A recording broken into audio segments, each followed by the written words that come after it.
We're often told Gen Z is the side hustle generation because they're just naturally entrepreneurial. But that's not the whole story. The real reason a generation is so committed to building multiple income streams has almost nothing to do with passion and everything to do with a deep-seated need for control in a world that feels completely out of their control. This isn't just about money. It's a psychological response to a system that feels broken. This is the story of a generation that was handed a playbook for a game that no longer exists, and is now being forced to write its own rules just to stay afloat. Before we get to the core of it, we have to acknowledge the battlefield. For Gen Z, entering adulthood wasn't like stepping onto a clear path. It was more like being thrown into a financial gauntlet. The advice they got from parents and teachers, the same advice that worked for generations before, has been rendered almost useless by a brutal economic reality. Let's start with the obvious pressure: the cost of living. It feels like you're on a financial treadmill that's been cranked up to an impossible speed. A recent Bank of America report found that 52% of Gen Z say the high cost of living is their primary financial challenge. This isn't just a feeling, it's a mathematical fact. While incomes have tried to keep up, the cost of absolute necessities, food, transportation, and a roof over your head has skyrocketed. And let's talk about that roof. The dream of homeownership, once a cornerstone of American stability, now feels like a cruel joke for many. While most young people hope to own a home one day, a huge number believe it will never actually happen for them.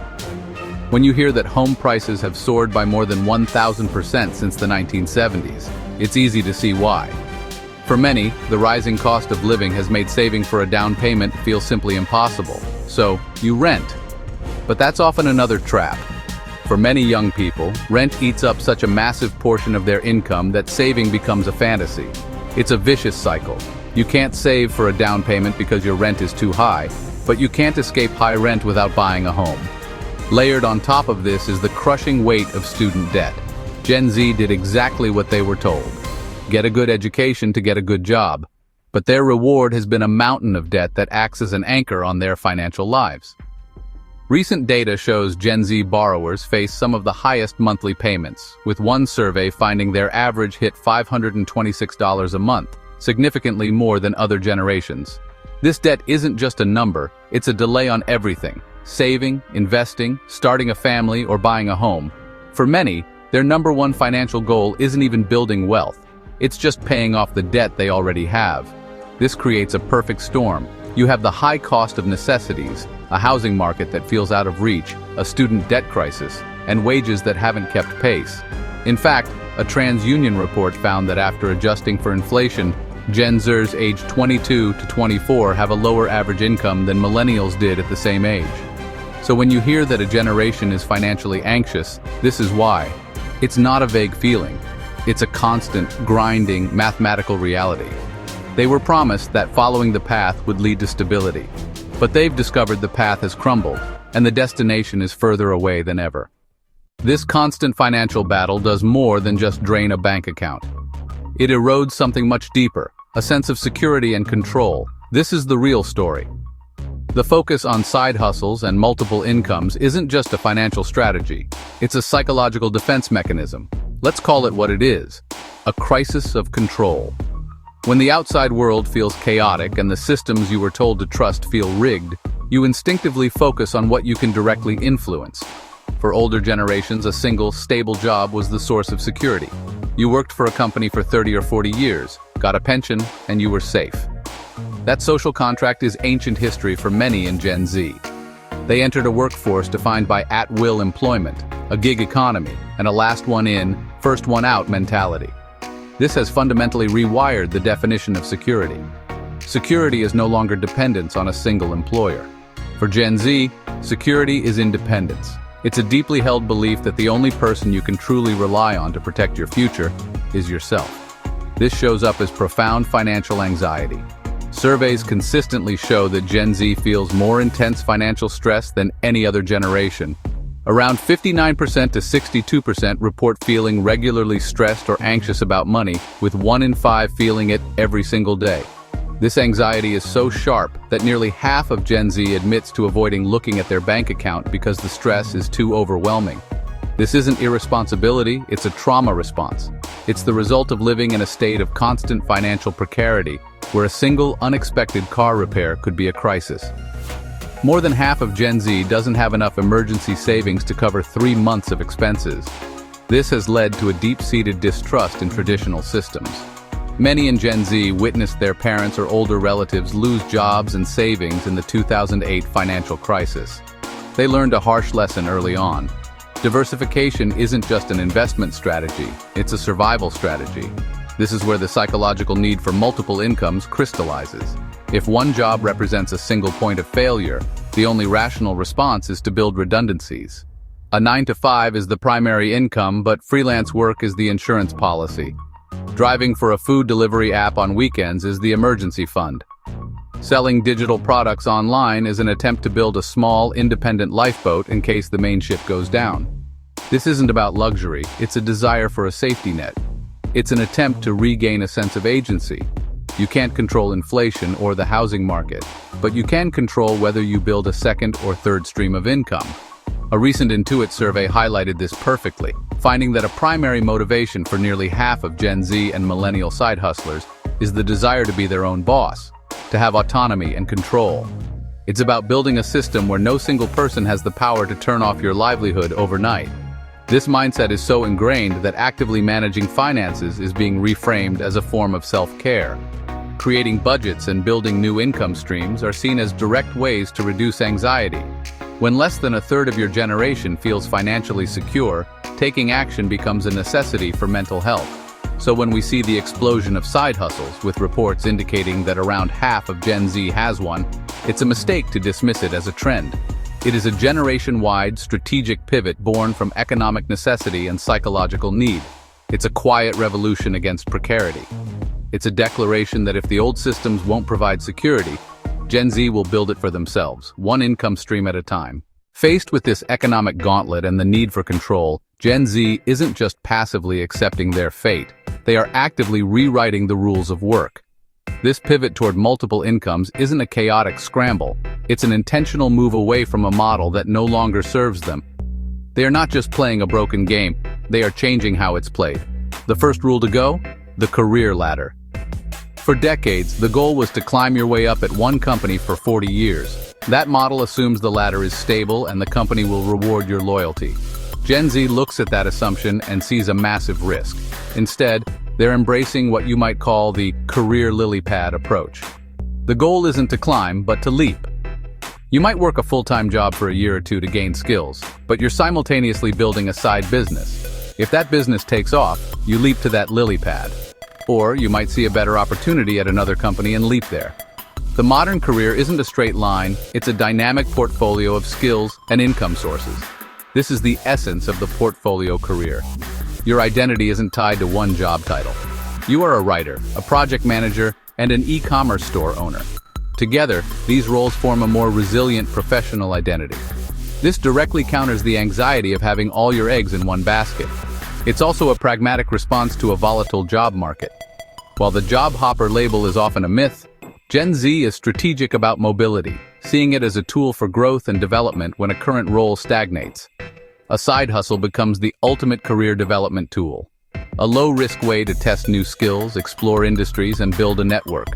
Want to move into marketing? You can start by running social media for a local business as a side gig. You get paid to learn and you build a portfolio that makes you more valuable. This is a generation that understands leverage. A single income from one employer gives that employer all the leverage.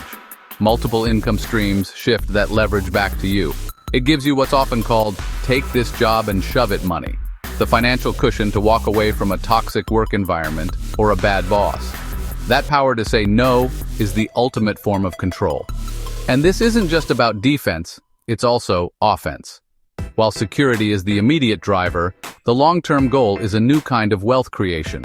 Gen Z is investing at higher rates than previous generations did at their age, using modern apps to manage their portfolios. They are pioneering a new model that says you don't have to wait until you're 50 for financial freedom. The goal is to build assets while living a full life, rejecting the deferred life plan their parents were sold.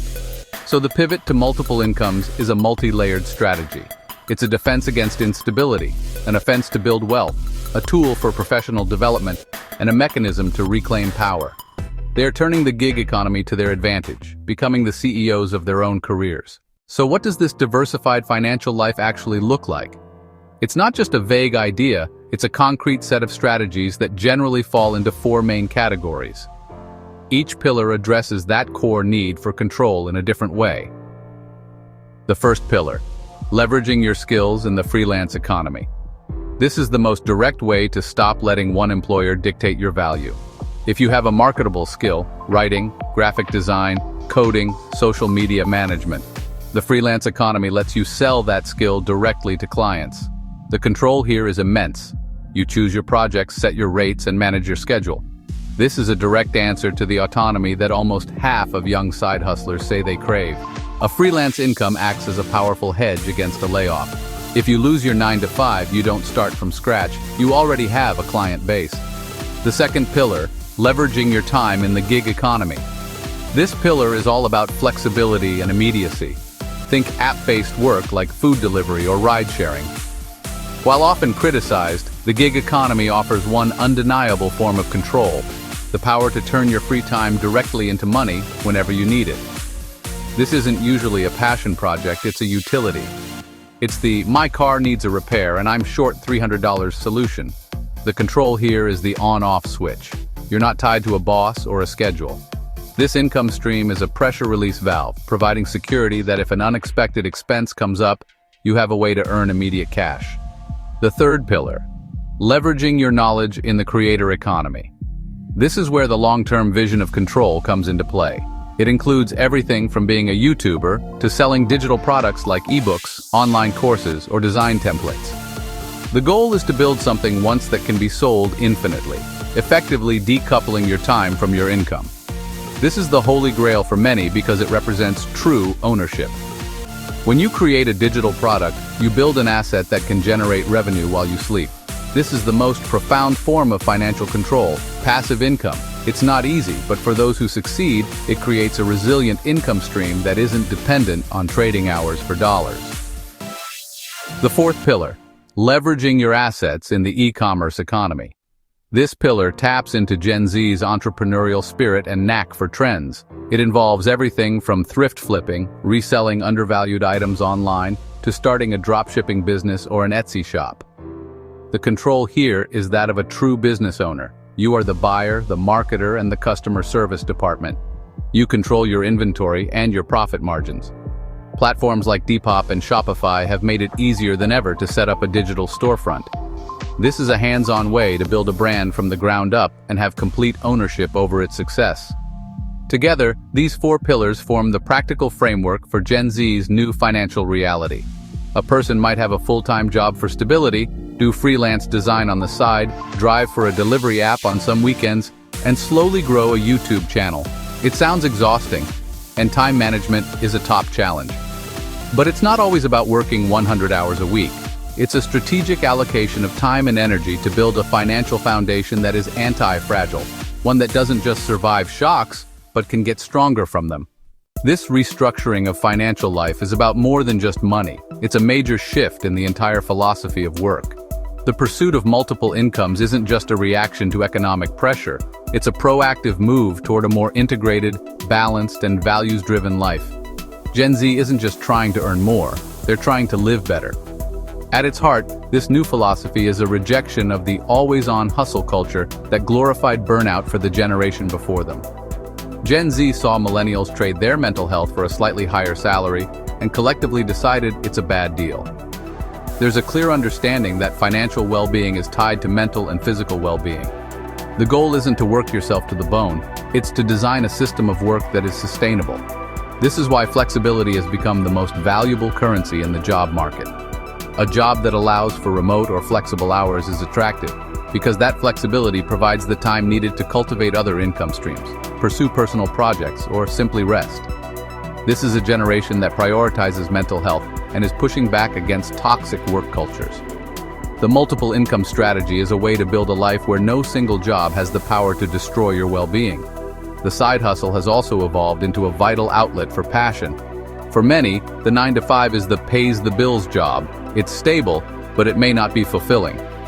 The 5 to 9, however, is where they can explore their passions without the pressure of it being their sole source of income.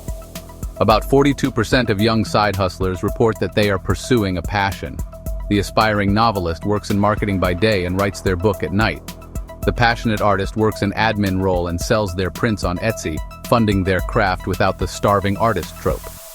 This passion hedging allows for creative growth without the terrifying financial risk of going all in on a dream. It reframes the side hustle not as a second job but as a second self, a space to cultivate parts of your identity that your primary job doesn't accommodate. This creates a more integrated model of work and life. The line between the two has blurred into a fluid mix of projects, gigs, and jobs that collectively fulfill both financial needs and personal goals. It's a life designed by the individual, for the individual, rather than one dictated by a rigid corporate path. Ultimately, this new philosophy is about redefining success. Success is no longer measured by a job title or decades of loyalty to one company. For this generation, success is autonomy, it's flexibility, it's resilience. It's having the financial independence to live by your own values, to walk away from what doesn't serve you, and to build a life that is rich in both experience and security. So the real reason Gen Z is building a portfolio of incomes isn't a simple story of wanting more. It's a complex and rational response to a world of deep economic uncertainty. It's a story about losing faith in old promises and finding power in self-reliance. It's the determined act of building a personal safety net in a system that offers none. This isn't just a trend, it's a fundamental shift in our relationship with work, money, and security. It's driven by the primal need to have some measure of control over your own destiny. They are not just side hustling. They are survival planning, passion-seeking, and rule-breaking all at once. And in doing so, they're laying the groundwork for a new financial culture, one that might just be more resilient, balanced, and ultimately more free than the one they inherited. This conversation is happening everywhere. What's your reason for wanting multiple incomes? Is it for security? For passion? For control? Share your story in the comments below. Let's talk about how our generation is rewriting the rules.